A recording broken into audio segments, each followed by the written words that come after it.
ഹൈക്കോടതി അഭിഭാഷക association president advocate Yashwant ഷെണായിക്കെതിരെ വീണ്ടും സ്വമേധയാ നടപടി തുടങ്ങി ബാർ കൌൺസിൽ.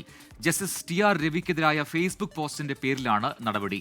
ജസ്റ്റിസ് മേരി ജോസഫിനെ വിമർശിച്ചതിൽ നടപടി തുടരാമെന്ന് ജസ്റ്റിസ് ടി.ആർ. രവി ഉത്തരവിട്ടിരുന്നു. വിവരങ്ങളുമായി ശ്രീകാന്ത് ചേരുന്നുണ്ട്. ശ്രീകാന്ത്, വിശദാംശങ്ങൾ പറയൂ.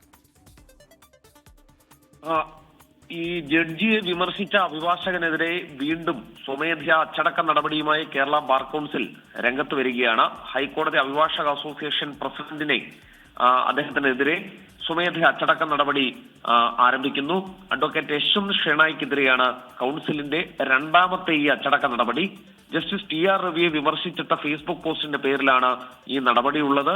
നേരത്തെ ഒരു ഹർജി തള്ളിയ വിധി ജഡ്ജിയുടെ ഗുരുദക്ഷിണയായി അഭിഭാഷക സമൂഹം പരിഗണിക്കരുതെന്നൊരു ഫേസ്ബുക്ക് പോസ്റ്റ് ഇട്ടിരുന്നു.